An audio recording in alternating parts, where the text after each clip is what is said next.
మన దేశంలో దాదాపుగా 6,000కు పైగా భాషలున్నాయి. కానీ వీటన్నిటినీ డామినేట్ చేసి ఈ దేశాన్ని ఏలుతున్న భాష ఇంగ్లీష్. అసలు మన దేశ జాతీయ భాష హిందీ. అంటే ఈ దేశంలో ఎక్కడైనా అందరూ ఈ భాషను కామన్గా మాట్లాడాలి, మాట్లాడతారు కూడా. కానీ కొన్నేళ్ల నుంచి ఇంగ్లీష్ దీన్ని డామినేట్ చేసింది. కోర్టులో, హాస్పిటల్లో, ఎయిర్పోర్ట్లో, ఆఫీసుల్లో, కంపెనీల్లో ఇలా ఎక్కడ చూసినా ఇంగ్లీష్ రాజ్యం ఏలుతుంది. అంతెందుకు, మనకెప్పుడైనా ఐవీఆర్ కాల్ వస్తే మీరు సరిగా పరిశీలించారో లేదో కానీ అక్కడ మెసేజ్లో ఏం చెబుతుందంటే ఇంగ్లీష్ కేలియే ఏక్ దబాయే, హిందీ కేలియే దో దబాయే అని. ఇంగ్లీష్ని ఫస్ట్ ప్లేస్లో ఉంచారు మరి.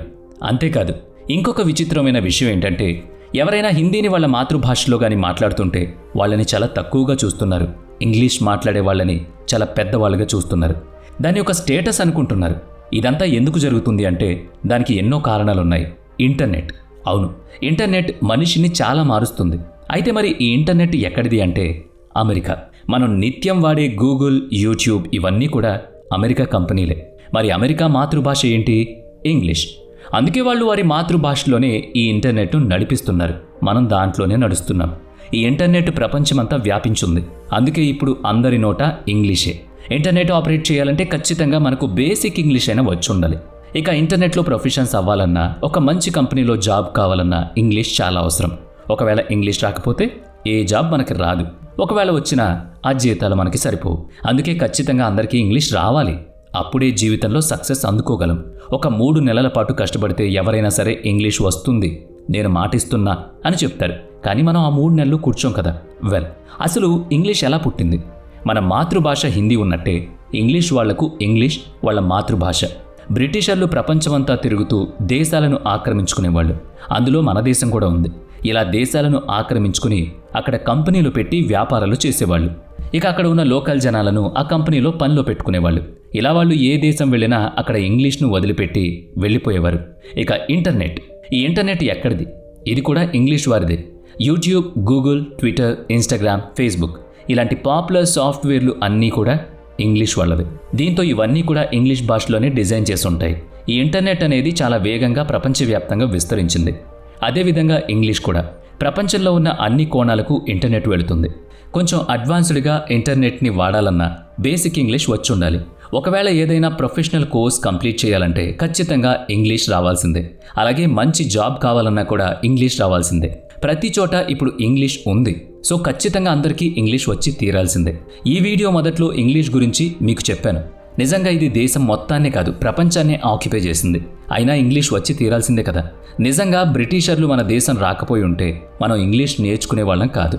దీనివల్ల అంతర్జాతీయ వ్యాపారాలు అలాగే వ్యవహారాలు మనకు చాలా దూరంగా ఉండేవి కూడా. నిజమే, ఇంగ్లీష్ మన భాష కాదు కాబట్టి అది మనకు అవసరం లేదు. కానీ మనం విదేశాలకు వెళుతున్నాం. విదేశాలకు సంబంధించిన కంపెనీల్లో ఉద్యోగాలు చేస్తున్నాం. అలాంటప్పుడు వాళ్ళ మాతృభాషను మనం నేర్చుకోకపోతే ఎలా? లేదంటే మనకు అంతంత జీతాలే దొరుకుతాయి. అందుకే అది ఇప్పుడు అవసరం కాదు, అత్యవసరం అయిపోయింది. పుట్టిన తర్వాత పిల్లలు మొదటిసారి అమ్మ అని ఎలా పిలుస్తున్నారో అలాగే వాళ్ళు మొదట నేర్చుకుంటున్న అక్షరం ఏ అయిపోయింది. తప్పదు మరి. ఇదే కాదు, మనం ఇంగ్లీష్ నేర్చుకుంటే ఎన్ని లాభాలున్నాయో ఇప్పుడు చూద్దాం. కాన్ఫిడెన్స్. అవును, నిజం. ఇంగ్లీష్ వచ్చిన వాళ్ళలో కాన్ఫిడెన్స్ ఎక్కువగా ఉంటుంది. ఏదైనా మేము సాధించగలమనే నమ్మకం వాళ్ళలో కనిపిస్తుంది. ఈ కాన్ఫిడెన్సే వాళ్ళను ముందుకు నడిపిస్తుంది. నిజంగా ఎప్పుడైనా మీరు అబ్జర్వ్ చేస్తే ఇంగ్లీష్ వచ్చిన వాళ్ళు ముందు నిలబడి కనిపిస్తారు. రాని వాళ్ళు వెనకాల ఎక్కడో నిలబడి ఉంటారు. దీనివల్ల ముందు నిలబడ్డ వాళ్ళు, ముందు కాన్ఫిడెన్స్గా సమాధానం ఇచ్చిన వాళ్ళు మాత్రమే ద బెస్ట్ అనిపించుకుంటారు. ఇక రెండోది, ఒకప్పటిలా కాదు, ఇప్పుడు అందరికీ ఒక గోల్ ఉంది. వాళ్ళకంటూ ఒక స్పెషల్ కెరియర్ కావాలనుకుంటున్నారు. ఇది స్కూల్ టైం నుంచే మొదలైపోతుంది. అందుకే ఇంగ్లీష్ బాగా చెప్పే స్కూళ్లలోనే పిల్లల్ని జాయిన్ చేస్తున్నారు. అలాగే కాలేజీలో కూడా. ఇక ఇంగ్లీష్ ఫ్లూయెన్స్ ఉంటే ఒకదాని తర్వాత మరొకటి ప్రమోషన్స్ కొట్టేస్తున్నారు. ఇక మూడోది, కొత్త మనుషులతో కనెక్షన్. మనకే అవసరం కొత్త మనుషులను కలవడం అనుకుంటున్నారా? ఇంట్లో కూర్చుని తినే వాళ్ళకి అవసరం ఉండకపోవచ్చు.